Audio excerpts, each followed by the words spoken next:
I would like to begin by acknowledging that we are gathered on the traditional lands of the Boonwurrung and Wurundjeri peoples of the Kulin Nation, and pay my respects to their elders past, present, and emerging, and to any elders present with us here tonight. Last year at this lecture, I was asked why we begin with this acknowledgement of country.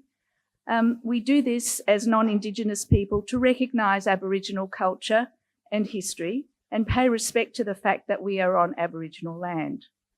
It's my pleasure to welcome you all here this evening and thank you for your attendance in a particularly busy time of the year and also the last night of Hanukkah. Welcome to distinguished guests, members and friends to the 2018 Fanny Reading Human Rights Lecture. We hold this annual lecture to honour our founder and promote awareness of human rights issues. Fanny Reading was born in Minsk, which was then in Russia, in 1884, and she arrived in Australia at age 6, settling with her family in Ballarat. She gained a diploma of music from the University of Melbourne before graduating as a medical doctor in 1920. She founded the National Council of Jewish Women, firstly in New South Wales in 1923 and then in Victoria in 1927. Fanny Reading was a visionary and a passionate advocate for social justice. She was a delegate to the 14th Zionist Congress in Vienna in 1925, long before Zionism was fashionable, if I could use that word, and holds a special place in Australian history for her action on behalf of the Jewish community in a legal case against Smith's Weekly. As Professor Kim Rubenstein, one of our previous Fanny Reading human rights orators, explained to us in 2016, this publication had accused Australian Jewry of sending funds to support terrorists against the British in Palestine, singling the organisation Youth Aliyah as a terrorist front organisation. Australia in the 1940s had no laws against racial vilification. So Dr. Fanny, then acting president of Youth Aliyah in Australia, sued the publisher of Smith's Weekly for libel in the New South Wales Supreme Court. Ultimately, she lost the case as the judge directed the jury to enter a verdict for the defendant, as the law then did not provide against group libel. It would take another 40 years before any parliament in Australia would act to legislate against racial discrimination. Australia's first such laws were passed in New South Wales in 1989. 6 years later, the Australian Parliament enacted such laws for the whole country, which became the Racial Discrimination Act. To provide further context for understanding something of our founder and the role of National Council of Jewish Women, I would like to introduce a short video. This presentation is an excerpt from a national radio broadcast recorded in 1948 on the occasion of the Silver Jubilee, commemorating the founding of National Council across Australia. We tried to show it last year, but we had technical issues, so we're trying again this year. The Jubilee also coincided with the establishment of the State of Israel in that year. This recording was hidden for many years in Malvina Malinek's archives in the form of a 78 RPM record, and it was the brainchild of Risha Rosen to bring it to life, overlaid with photos and other archival material of that time. It is of its time, so it's okay to laugh in certain bits. Nevertheless, it does explain the foundations of our organisation, and you will hear the voice of our founder, Dr. Fanny Reading, speaking at various points. So, in honour of our founder, at the 2018 Fanny Reading Human Rights Lecture, I present to you National Council of Jewish Women Australia, past, present and future. Thank you, Dorette. I hope you enjoyed that. National Council today. To explain what I'd like to explain now what we've been recently doing in our role as advocates for social justice and human rights within the broader context of human rights nationally and internationally. We are about powering women and girls to make a better world, which makes it a better place for everybody. Our efforts are designed to support and strengthen women and girls, advocate and create awareness of issues and concerns to women, including human rights issues, and promote a harmonious multicultural society, combat racism and all kinds of discrimination, and support Israel in ways that are keeping with our mission. On December the 10th, 1948, the United Nations adopted a universal set of human rights that apply to all of us to help create a more free and equal world. This has become a milestone document in the history of human rights.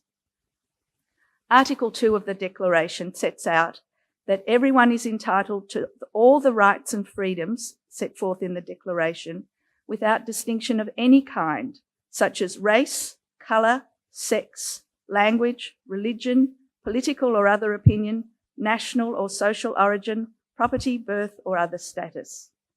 Gender equality is therefore at the very heart of human rights. Yet women around the world continue to experience discrimination in various ways. Laws and policies prohibit women from equal access to land, property, and housing. Economic and social discrimination results in fewer and poorer life choices for women, rendering them vulnerable to trafficking. Gender-based violence affects many women globally. Women are denied their sexual and reproductive health rights. Women human rights defenders are ostracised by their communities and seen as a threat to their religion, honour, or culture. Women's crucial role in peace and security is often overlooked, as are the particular risks that they face in situations of conflict. In terms of Australia's human rights activities, Professor Gillian Triggs, our 2018 Fanny Reading Orator, explained, Australia was one of the 8 countries that drafted the UN Declaration of Human Rights. In Australia, we take this responsibility seriously, including through our national human rights institution, the Australian Human Rights Commission, which Professor Triggs chaired from 2012 to 2017. Australia is party to major human rights treaties and participates in periodic reviews of human rights situations in individual UN member states. This year it was Australia's turn to report on the measures our national government has taken to comply with its obligations under the UN Convention on the Elimination of All Forms of Discrimination Against Women, which is called CEDAW for short. Through the contacts of our CEO, Leanne Basser, whose previous role as an Associate Professor of Law at La Trobe University, National Council was asked to submit a shadow report on Australia's position in respect to Argonaut and Get refusal and the civil legal avenues to redress this. The shadow report provided by National Council was then used by the CEDAW committee to ask the Australian delegation some very tough questions about the lack of progress on the issue of Get refusal and referred to the concerns raised in the shadow report regarding women being prevented to exercise their right to freely re-enter a Jewish marriage following divorce. Closer to home, this year at National Council, we have also engaged Darcy Ehrlich to speak at our autumn brunch on Behind and Beyond the campaign to obtain the extradition of Malka Leifer from Israel to Australia to face 74 charges of child sexual abuse. We presented Professor Daphna Hacker, also of Tel Aviv University, to address us on women in Israel, Me Too, and the current quest for gender equality. We have been a co-signatory with Stop the Traffic in the submission on the modern slavery bill that was passed in the House of Representatives just last week. We made a joint submission together with Unchain My Heart to the Australian Law Reform Commission on Get refusal, Jewish divorce and family law, joined with a number of other Jewish organisations in the annual March Against Family Violence. We had a private meeting with Sharon Abraham-Weiss, the Executive Director of the Association for Civil Rights in Israel. We also promulgated a statement applauding the JCCV and Augis for their gender equity policies, and we established an advocacy board subcommittee that is working to promote gender equality throughout the Victorian Jewish community. We intend to consult and collaborate with Jewish organisations to gain their commitment to implement greater gender equality in their practice. We will continue to honour the legacy of our founder, Dr. Fanny Redding, and advocate on human rights issues both at home and in Israel. Which brings me to our speaker for this evening. It's generally understood that one of the determinants for women obtaining substantive equality is full political participation. As I said earlier, in some communities, this is seen as a threat to their religion or culture. I'm delighted and honoured that Professor Neta Ziv from Tel Aviv University has agreed to provide the 2018 Fanny Redding Human Rights Lecture on this theme.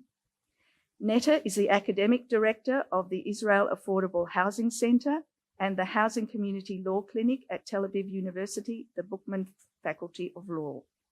Professor Ziv received her LLB from the Hebrew University in 1983 and her LLM from the American University in Washington, D.C. in 1986, and her JSD from the Stanford Law School in 2001.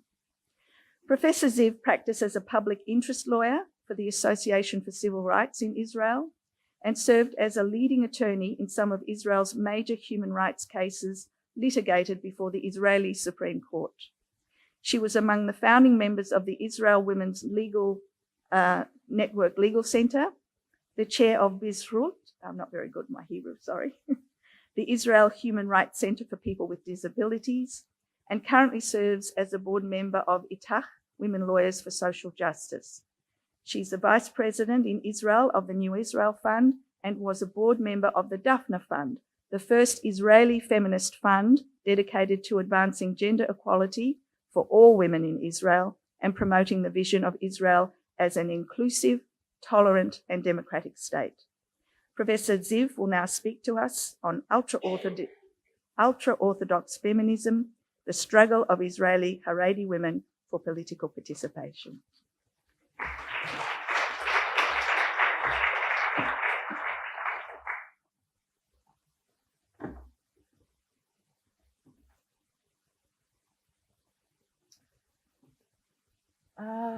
Wow, thank you all for coming. It's such an honor to be here. Thank you, Miriam, for your warm introduction. Thank you, Leanne, for actually bringing me here. It's really an honor to give the Fanny Redding Human Rights Lecture this year. I learned a little bit about Fanny Redding on the internet before I came. I know much more now. And it is really heartwarming for me to stand here after this short film has been shown and so inspiring about the history of women and women's struggles and women inspiring and trailblazing. So this is really an honor. This is really, I'm happy to be here with the National Council of Jewish Women.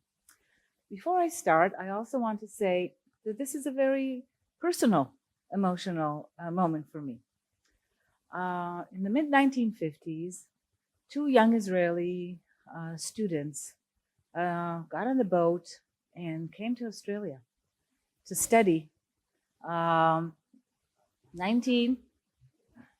you can't hear me, so what are we going to do about that?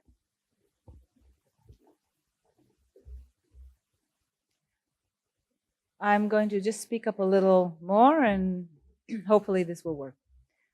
So two young Israeli students that were actually born in Israel decided to come to Australia to study. The father, the man, wanted to be a veterinarian, and could only be admitted here. His young wife joined him and became a biologist. And I was actually born here some 60 years ago in Brisbane, Australia, while my parents were studying their first degrees. I had left Australia as a baby, as a 1-year-old baby, and had never come back since. So So 2 weeks ago, I actually got my Australian passport because, as Kim Rubinstein told me, she's now in Israel and a citizenship expert, you have to get a passport if you want to enter Australia. So I actually went to the Australian embassy in Tel Aviv, got my passport, and here I am. So this is really just a wonderful moment for me as well to come back to Australia after so many years and kind of to close the circle. So this is really a pleasure. So I'm going to talk today about a story, an ongoing story, really, which I call the story of Ultra-Orthodox feminism, and ask the question, is there such a thing as Haredi, and I'll use the word Haredi from now on, feminism.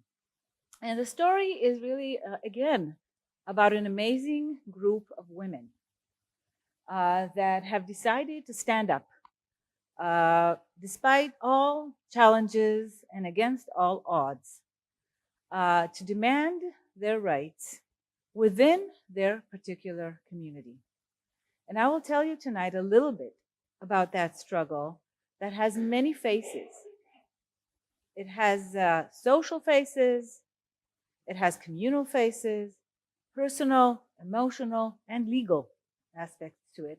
And I had the honor, and I have the honor, to be part of this struggle for political participation of ultra-Orthodox women. And this is the story. These are the founding women that have begun this struggle that we're going to talk about tonight.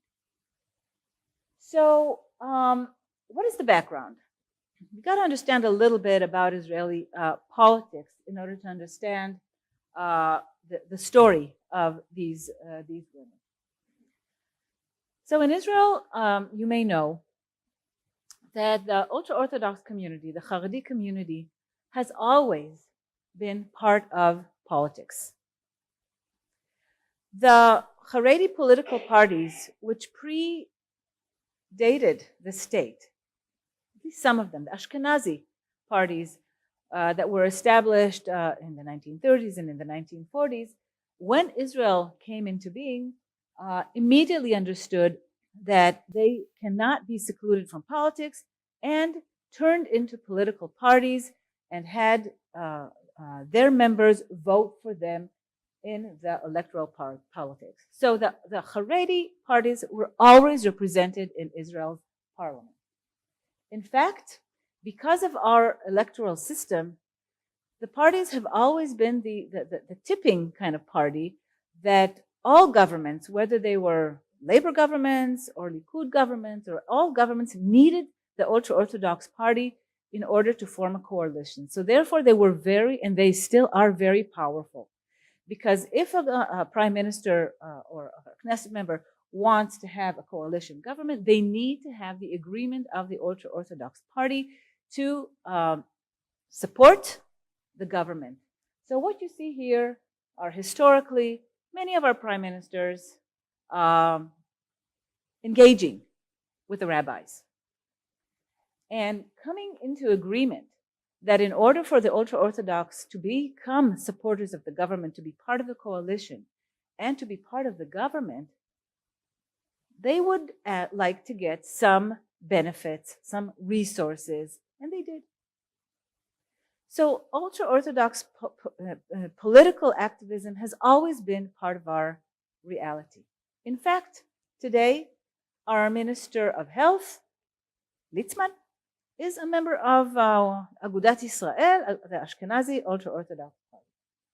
So they have political power, they have a lot of influence, and they have always been part of our mainstream politics. They have not secluded themselves out the political reality. However, women, Haredi women, have always been absent from the political scene. They were never permitted, allowed, perhaps they never asked to take part in being part of the forces of power, of the political power. And despite the fact that these parties, as any political party in Israel, gets public funding. And Israel has a pretty good political funding scheme where we restrict the power of individuals, of the private sector, and of corporations to fund political parties. And therefore, this is public money that really funds the campaign and financing of all the campaigns towards the elections. These parties get public funding. They make decisions that affect the lives of everybody because the Minister of Health makes policy that affects me and others as well. And of course, that affect the lives of ultra-Orthodox women. Haredi women were never part of the political system. They were never running to local municipalities. They were never part of the parliament, and they were never part of the government. They were completely absent from this scene.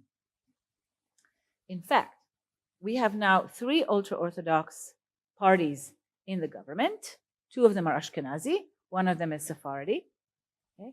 2 of them, in their bylaws of the party, actually have a clause that says that only men can be members of this political party. Okay, so this is not just a tradition. This is not just something that happened. This is a formal restriction on behalf of the party for having women members of the political party that is running for office and running for election. In the Agudat Israel, which is the oldest party, there is an auxiliary kind of section for women. You know, women are always given something. So it's called Neshot Agudat Israel, the women of Agudat Israel. But the women of Agudat Israel are not party members. They can't run for office. They just have to do the women's thing. Okay, so this is kind of I'm telling you this because it has to do with the story. There's an auxiliary kind of movement of the women of Agudat Israel, not part of the mainstream kind of power structure. And as I said, this exclusion occurs both on the national level and on the local municipal level. And until 2012, we heard nothing of it. We heard nothing of it from the men, and we heard nothing of it from the women.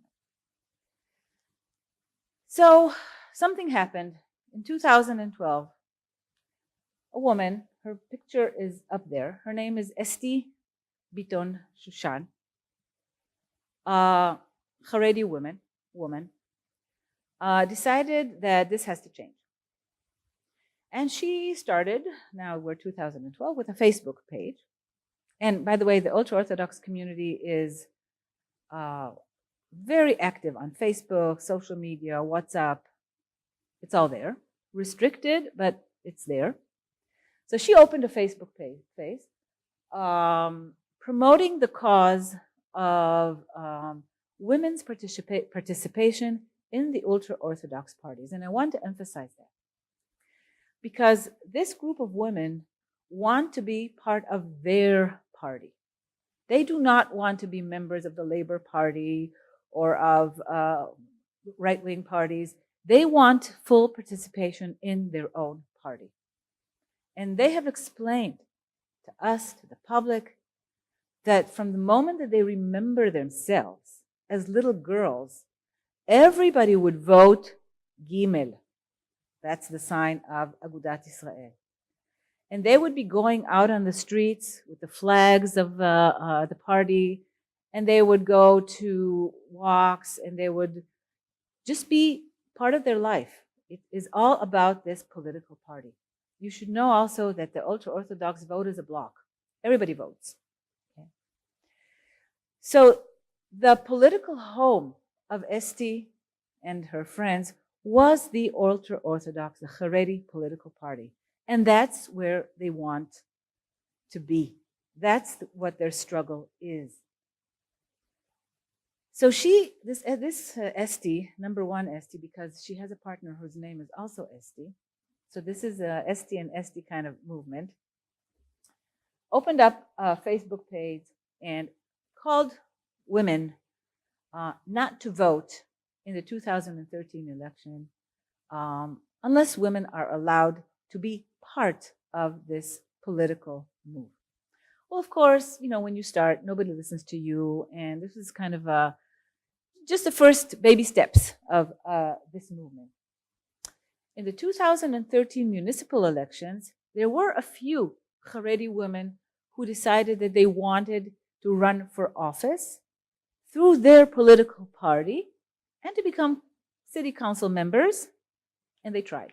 There were about 4 or 5 women that they tried. However, these women immediately got a very harsh backlash from their communal institutions, okay? And they all backed off. None of them continued her attempt to become a member of a city council on behalf of her party. And this hurt.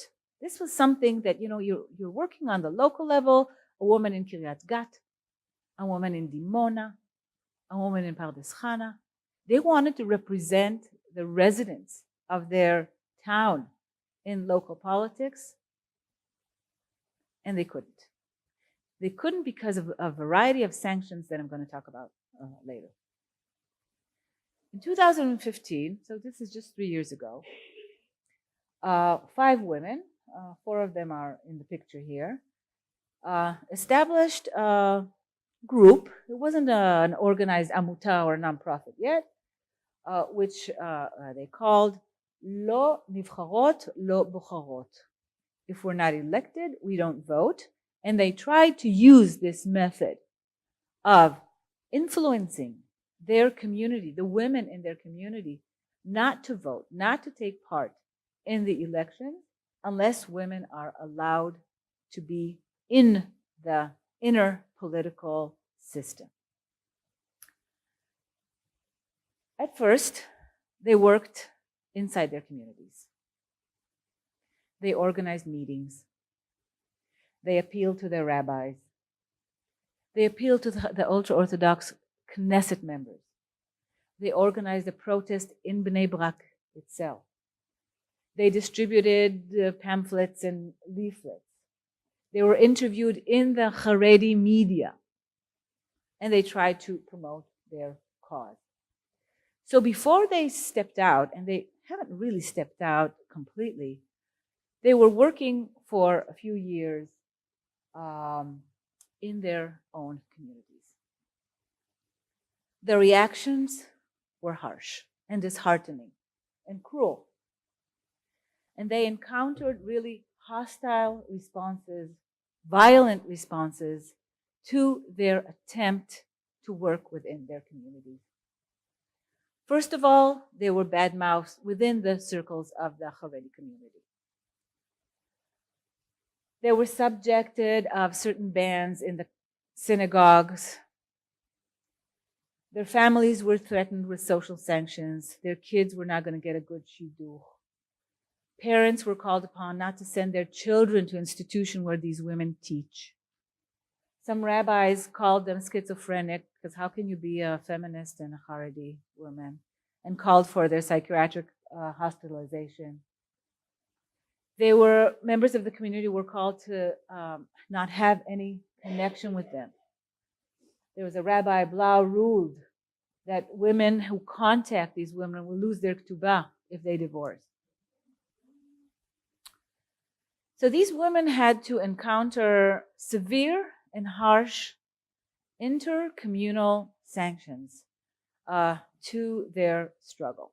I'm emphasizing this because for me, coming from open, liberal community, I cannot even begin to understand the meaning of this type of communal and social pressure that is put on a woman because of her quest for equality.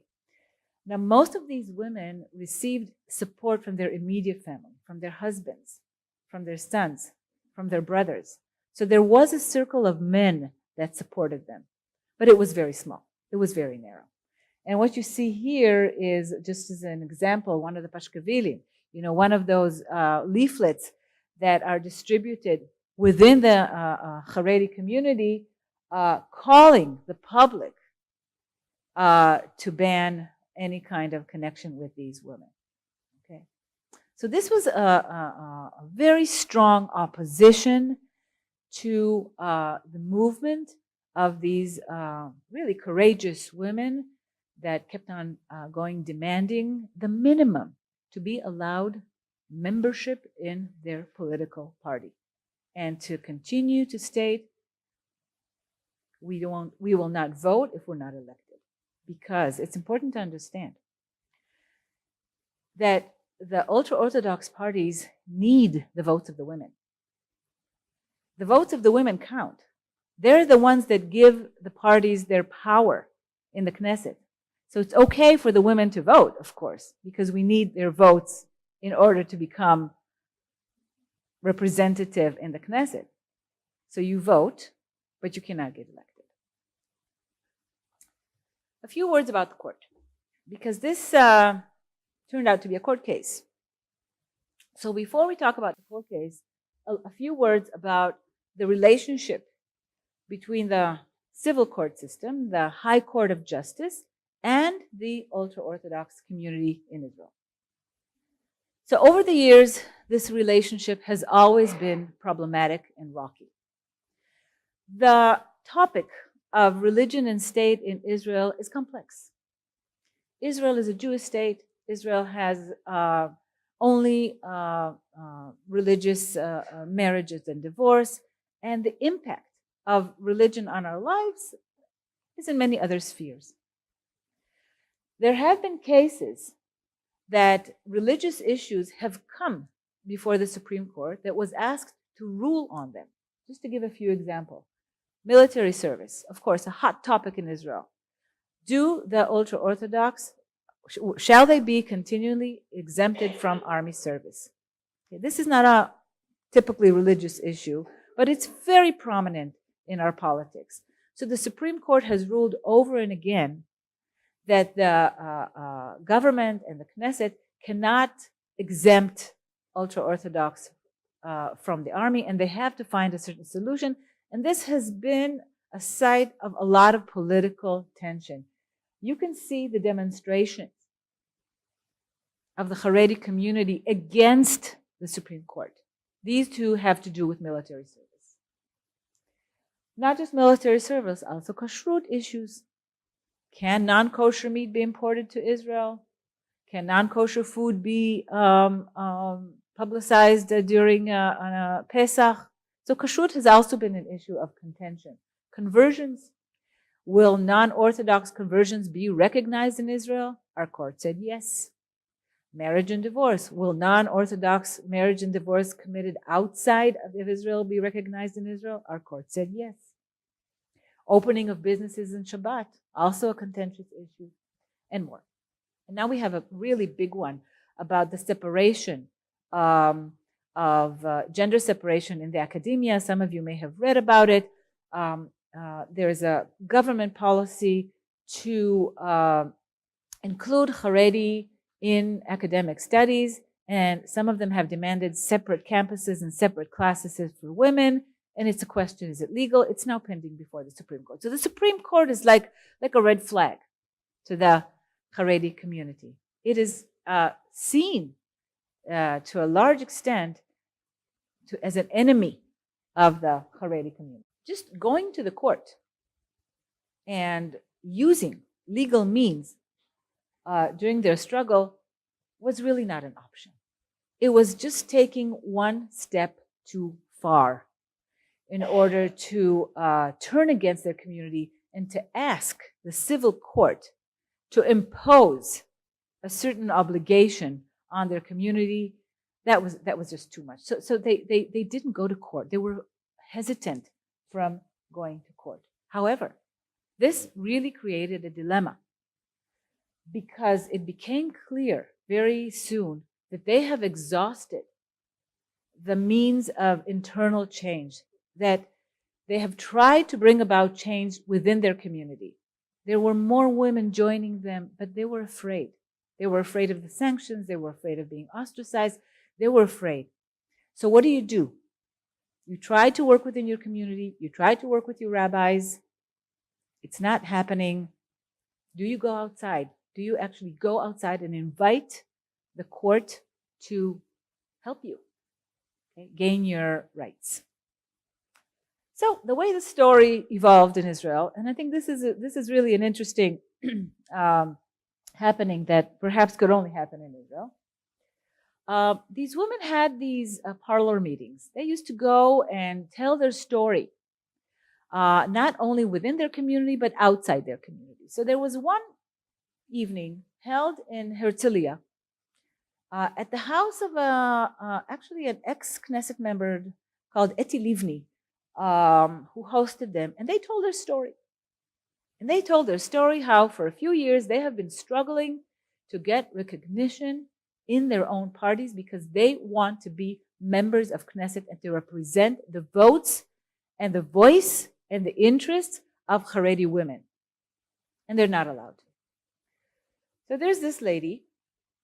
As you can see, she's not ultra-Orthodox. Her name is Tamar Ben Porat. She's a commercial lawyer, and she got upset. This lady was angry. So sometimes, anger leads us to good places.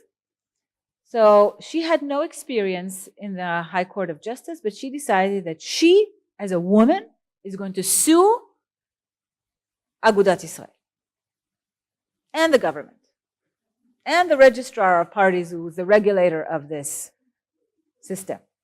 Okay? And she wrote up this petition. It says, as a woman, I'm not Haredi, I'm not Orthodox, but I am offended on behalf of women in Israel that this thing is happening.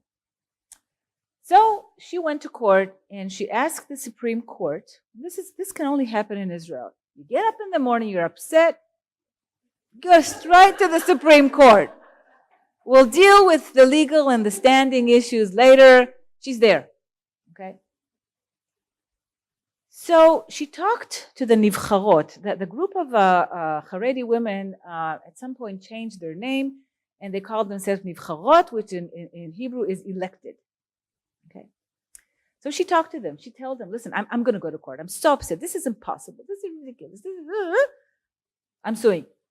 So they said, okay, as long as we are not exposed. She says, don't worry. It's me. I'm going to be in the front. So what she asked is something relatively narrow, to strike down the section in the bylaw of Agudat Israel that said that only a Jewish man can be a member of the party. This is discrimination. Okay. The women of Nivcharot did not come to the first hearing. They did not show up in court. But in the same morning, they published an op-ed in Haaretz newspaper, which is the liberal newspaper in Israel, describing their cause. And I have to tell you that the first hearing, which was already 2.5 years ago, God sent them the best panel that they could have wished for to hear the case. 2 very liberal women judges and 1 very liberal man judge. Okay, really beshelt. So, the legal case was not clear, and why are you here, and why are they not here, and are we really, what do you want from the state, what do you want? There were legal issues. It wasn't really so clear-cut. And the petition, this was the first time that this woman ever appeared in the Supreme Court. She's very courageous, too. So, but the judges said, look, we're not sure, but this is problematic. How can we have a system? How can we have a political system with political parties that are the building blocks of our political participation, that are funded from public funding, that do not have women as members, that women members are not allowed according to their bylaws? And they said, okay, we'll hear the case. We'll continue. We'll see what happens. So at this stage, this Tamar Ben Porat understood that she's like a hot potato here, and she's got this really important case before the Supreme Court, and she asked for what I call feminist reinforcement. So she came to the women's organizations in Israel and said, look, I can't do this alone. I don't know what I was thinking, but right now I need your help. And there were like 10 or 12 women organizations. They're all listed here. Jewish women organizations, Orthodox women organizations, Muslim women organizations, Mizrahi women's organizations, Ethiopian women organizations, Vitzo, Hadassah, they all decided to join. I think this is probably the first time that all women organizations are cooperating, okay? And the women organizations decided to pick up the case, really, and to ask the court to become petitioners on behalf of the Haredi women that are still behind the scenes. Okay. So the idea when you have like 10 or 12 women's organizations is to really speak on behalf of the diverse women's community and to say, yes, we, all women of Israel, are here to plead to the court and ask you, the court, to help us, to give us a remedy, to give us a legal remedy. Okay. So in October 2016, the court said, I understand why these women cannot appear here on their own behalf, and I recognize these organizations as formal petitioners to the case. So now we're at this stage where we have all the women's organizations in Israel before the court. During this hearing, there were 3 women who actually came to court, and they were sitting in the last row of the court, listening to the case, listening to the judges, encouraged by what they heard. So you can guess that I was one of the lawyers that represented these organizations. So now I'm going to talk on my own behalf as the organizations approached me and asked me to represent them in the Supreme Court. So we had another hearing in December 2017. The court said this is a very serious issue. We are going to expand the panel. While usually the court sits in 3 judges in each hearing, here they decided that they want 5 judges to hear the case because this is an important and precedent-setting case. At the December hearing, there were already 10 women present at the court, not sitting in the back row, but sitting in the front row. So when I stood up in court and I said, look, I am here representing formally 10 women's organizations, but behind me, pointing to these women, are actually the authentic representatives of the Haredi community, and I am speaking on their behalf. I would not be here today if not for these women who had asked us to voice their claims in the court. And here we are. You can see pictures of the court, and more Haredi women at that point started organizing. Because over the months, while the court case was pending, and this was receiving a lot of media, Nivcharot, activists, used the time to mobilize more women. So what did they do? They organized conferences for Haredi women. They organized training for women who wanted to go to public office. Workshops. They expanded their membership. They received a lot of attention. So the Supreme Court litigation, even before there's any ruling and any decision, just in the shadow of the litigation, was actually creating some kind of atmosphere, some kind of enabling and tangible kind of point of reference to empower these women. And they were starting to talk about rights, and they were starting to talk about equality, and they were starting to talk to really have more men even join their struggle. So what was the response of the respondents? Yeah, I told you we had 2 respondents here. One was Agudat Israel party, and the other was the state. So Agudat Israel, who is led by the Council of, Moetzet Gdolei HaTorah. How help me here, Israelis. How would we, the Council of the Torah scholars or elders. So basically, they are the ones that decide the policy of this party, because the party itself is run to a large extent by this rabbinical forum. Okay, so the party, who's now has been dragged into court, it has to get a lawyer, it has to file a response. Okay, it can no longer use its internal means and forces to fight against this phenomena that's happening inside their community. They're now in the Israeli Supreme Court, and they have to abide by the rules of the court. So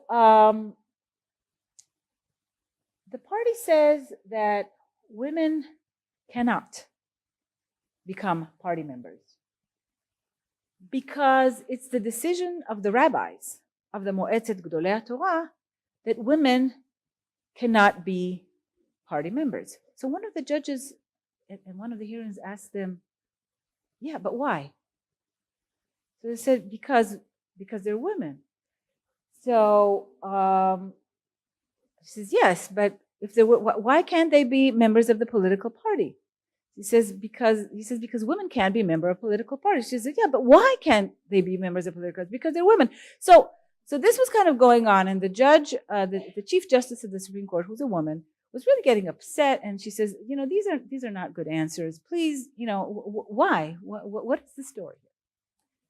So one argument of the Agudat Israel party was, this is a tricky one. They said, according to the rules of Agudat Israel, you have to abide by the rabbi's rulings. And if the rabbi's rulings say that women cannot be party members, that means that you're not Haredi.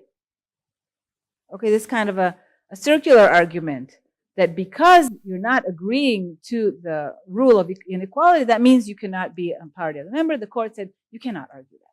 That's impossible. I mean, you cannot just pull the rug underneath their feet because they're not willing to accept a ruling that excludes them from the political party. That was out of the window, as we say. Okay. And then the party said that there's a division of roles in society, that women have to be elsewhere, not in politics. So the judges asked them, where should they be? So they said elsewhere. But your minister, Litzman, he is working with women in the Knesset. He is sitting next to women in the parliament. He is in a coalition government with women. He's voting. Why can't women be there? Well, not good enough an answer, obviously.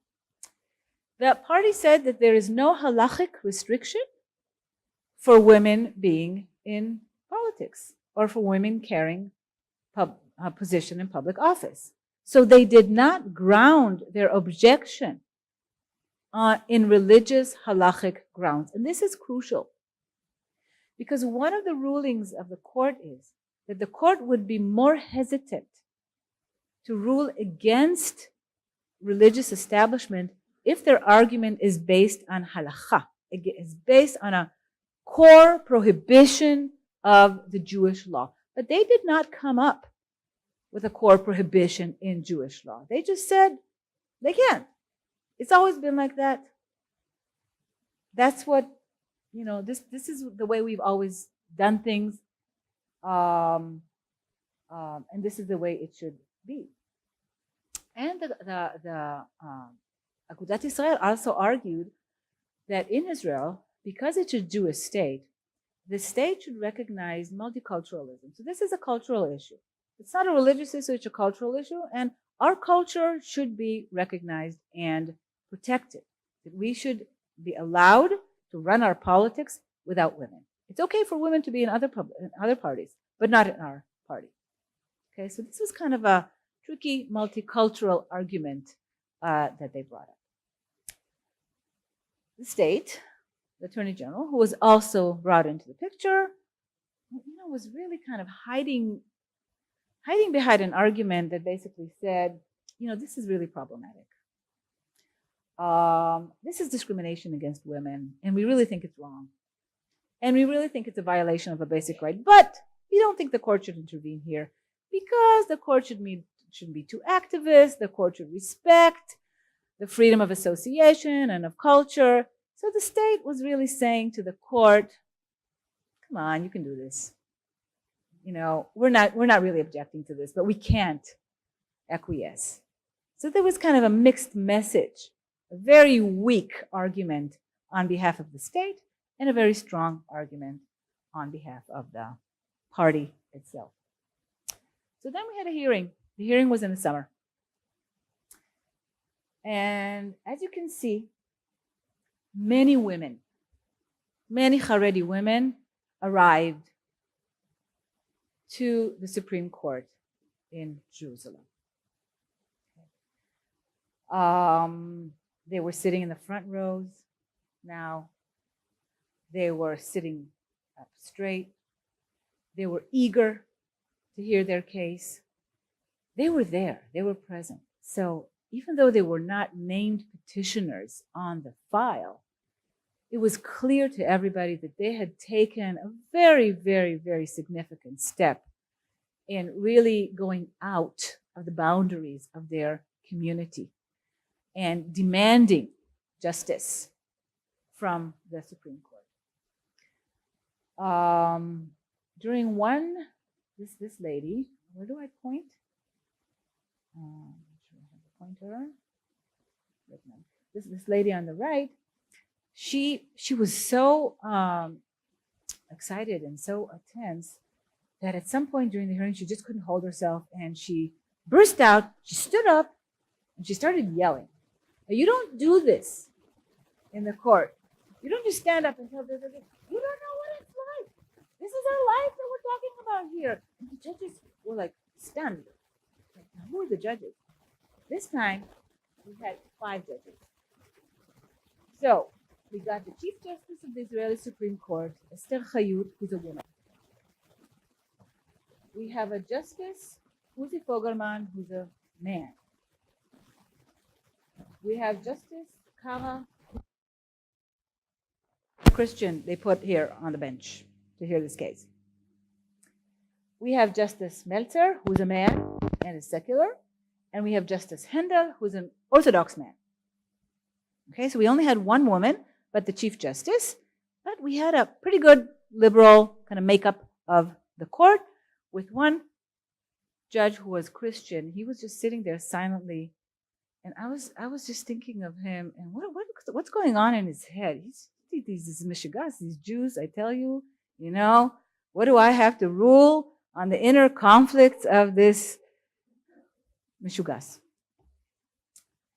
So overall, the judges were not happy with the response of the party and the government. Okay, and they it seemed like they were going to rule against the party and to strike down that section that says only a man can be a member of the Agudat Israel party. However, given the sensitivity of the relationship between the court and the religious parties, at the end of the session, the judge says to the lawyer of Agudat Israel, you know what? Why don't you just think again about your position? Maybe you want to call in the Moetzet Gdolei Torah, right, the council of the wiser men, and maybe you want to change this bylaw yourself instead of us ruling as we will probably rule.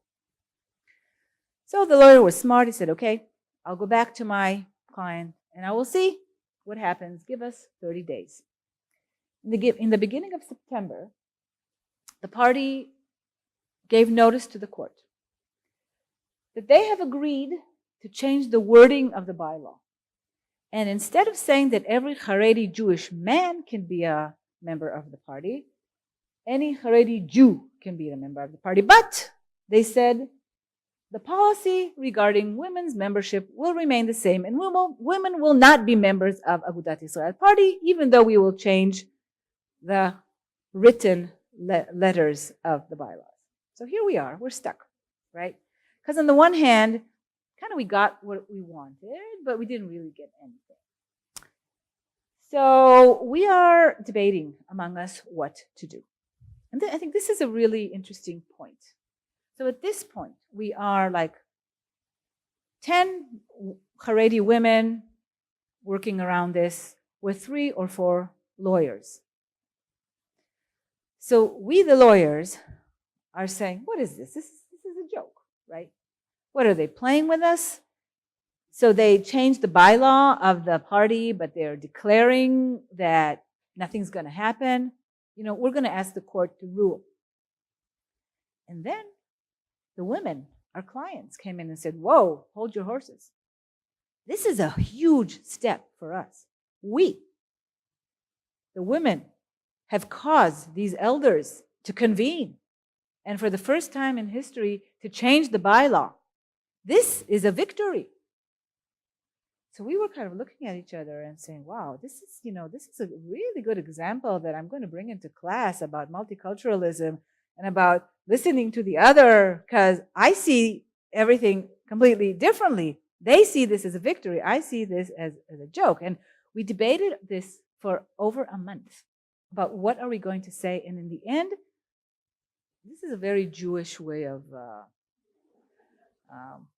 solving the problem. We said, we don't know what to do. We're going to ask the court to decide. So we told the court, listen, this is the situation. On the one hand, they struck down the word man, which is kind of what we asked for. But on the other hand, they're saying nothing is going to change and no woman is ever going to be a member of the party. So you court, you decide. We don't want to decide. You decide, what shall we do? Shall we say that we won, or shall we say that the ruling is needed? So the court said, gee, I don't know. I need another clarification from the party. So the court gave them until December 5th or 6th to give a clarification, which didn't come into the PowerPoint because I made the PowerPoint before the clarification came. So now I can tell you that nothing happened. Because even with the clarification, they said, well, yeah, we decided that we're striking down the formal restriction, the technical restriction on women, but women cannot be members of our party. So we are again going to now ask the court to rule. Okay. So this is to be continued, and it's to be continued I think in many levels. First of all, we have the legal case. But beyond the legal case, I think we really have to understand the dynamic that is happening within this closed-knit community where it's very, very hard for the women to create change. And their dilemmas of, on the one hand, wanting to stay within their community where they grew up, where they feel at home, where they feel comfortable on the one hand, but trying to change from within with a little help from outside. I think one of the more complex and more courageous struggles of women that are taking place today. So thank you. I'll be very happy to answer questions. Here, let's have this as the background.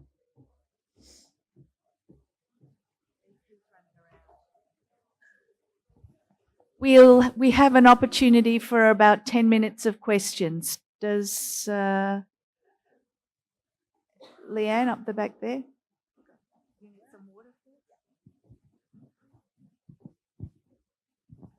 It's an interesting presentation, and I think that as an example, Donald Trump won office because people didn't want to be seen as being supportive of him. Why don't Haredi women, why don't the women in this organization try and encourage Haredi women to not vote or to vote no? So the first round of this attempt, which was lo bocharot, lo nivcharot, if we're not elected, we don't vote. failed. They also tried to set up a women's Haredi party, but that doesn't work. Women parties have never been able to win. We know it's a matter of conscious raising, of process, of it takes time. It takes time. And they don't have time. They don't want to wait 100 years for this change to happen. They want it to happen while they're there. So I think they kind of gave up on the strategy of no taxation without representation, kind of no voting without representation. They saw that it didn't really work because most of the women in the Haredi community are not with them. In these type of revolutionary changes, it's always a small group of women that are the pioneers that are making the change. Only later, the whole kind of constituency is with them. Oh, hi. I think I read just recently that the first religious or Haredi woman was elected a mayor of one of the towns. No. Okay, so she's no, she's not Haredi. But She's she's Ultra-Orthodox. Okay, I got it wrong. Okay, but this is okay. Sorry, I've got a second Yeah, point. okay. Can I just say? Sorry. And it's an American. I just recently at the Jewish Film Festival saw the film where the Supreme Court, not Supreme Court, sorry, the County Court judge started the Nashe. They wouldn't allow them to be part of Hatzolah, so they took their bat and ball and they formed their own women Hatzolah. Yeah, Nashe something. And it just, there seems to be little pockets of revolution, and she had exactly the same issues. Like if you go through her issues, they were the same as what they are. Yeah. Yeah, so let me just address the last municipal elections, which were really interesting. First of all, we saw an unprecedented number of women generally running for office. Okay. And then we did see a number of Orthodox women, but not Haredi women, okay, getting on city councils. And there was one or two Haredi women that also got on city councils, but not as representatives of their parties. So they were put in by other parties. So there's an independent party or a Labour Party, they put in a Haredi women, but they were not allowed to run as representatives of their own parties. So these are all steps that are being taken, and altogether the change will happen. But we're at a very early stages of the struggle. So I would say that half of them are divorced. It's much easier for a divorced Haredi woman to do things, generally. I have a PhD student who's a divorced Haredi woman. She says, you know, I'm a failure anyway, so what do they care, right? So I can do whatever I want. But there are many that are married, and all of them have the support of their husbands. So you can look at it from different directions. I think they would not have been able to do it without the support of their husbands. So there may be other women out there, married women, that are sharing the cause, but since they do not have the support of their families, they cannot come out. Okay? But those that are married and are coming out have the support of their husbands. You cannot do it without your husband. You cannot. Hi, I'm interested to know what actually happened to the women within their communities. They continue to be isolated. And I guess the second part to that question is, if they actually get this up, will the women who run, if they get under the banner of Agudat Israel, will they be isolated and continue to be ostracized? Right. I don't know. About the second question, I don't know. It's really a tough question because I asked those women, okay, let's say we strike down this section. Are you willing to file membership request to become a member of the party? She said, we have to think about it. Okay, so it's baby steps. It's a tiny step at a time. Okay, first let's get this, and then we'll think about the next step. The women that were sanctioned, some of them dropped out of the cause. Many actually dropped out of the cause, and many just continued. They say, okay, this is a wave. It's going to blow away. After the court case, it was very, very hard, but then it kind of dies down, and they continue. And they continue, and they get support from other places.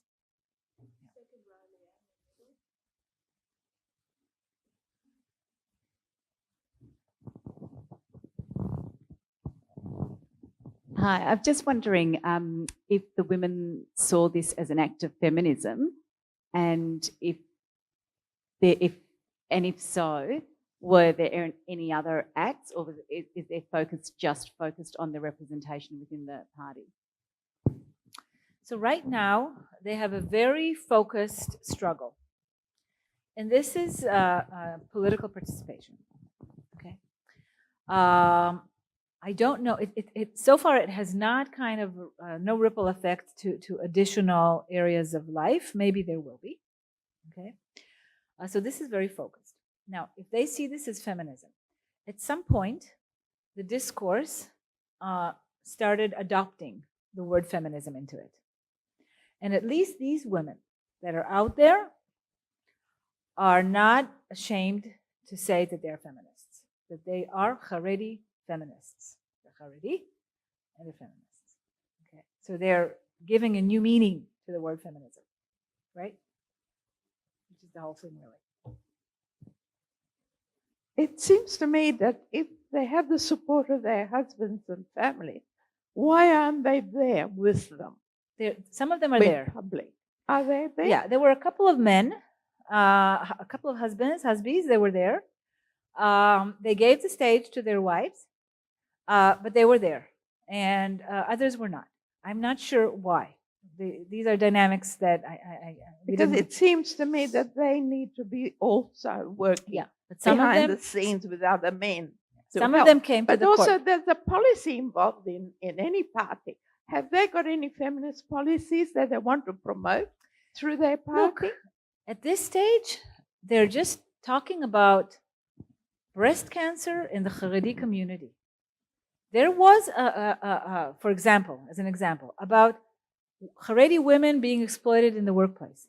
They're saying our rights are not represented by the men sitting in the Knesset on our behalf. There was a committee, a Knesset committee, a parliament committee, that dedicated a few meetings to health issues of ultra-Orthodox women. Not one Haredi Knesset member was there. So they say, who's representing us? These are, so I don't know, is this a feminist agenda?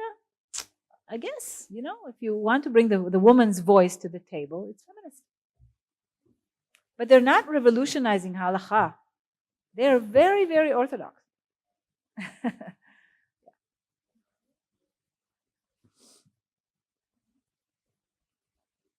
Okay, thank you so much. I'd like Leanne, Neta, if you could stay up here, Neta. Neta, come back. I'd like to ask Leanne Bassett to do the thank you.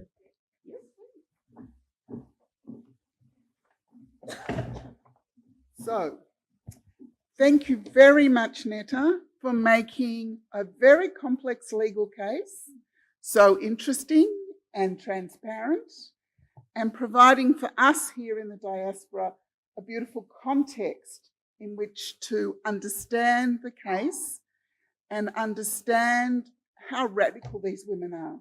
They're looking at one little issue, but what they have to do to stand up for that issue is enormous. So we thank you very much for flying to Australia for 3 days from India, or 4 days maybe, and for agreeing to have your arm twisted when we were sitting in Tel Aviv in February to come and be our third Fanny Reading Human Rights Lecturer. We really appreciate it. And what is left out of Neta's biography, because Miriam didn't know this, but Neta is one of the women, not Orthodox, but one of the secular women who stood in the municipal elections, and she is a councilwoman for Ramat HaSharon, and she is leaving Melbourne to fly back to Israel to attend her first council meeting. So Well, you've joined me already, and this is a small token of Australia. We hope that you enjoy it, and we hope that it is not another 60 years till you visit us again. Thank you. Yes, I am. So, having thanked our speaker, I would like, on behalf of the National Council of Jewish Women of Australia, Victoria Section, to thank each and every one of you for coming tonight. Some of you are very well-known faces and some of you are not so well-known faces. We welcome you to any of our events. We have some really exciting things planned for next year and some interesting speakers on a range of topics. So please come again. But for tonight, thank you very much for coming and for all of your support.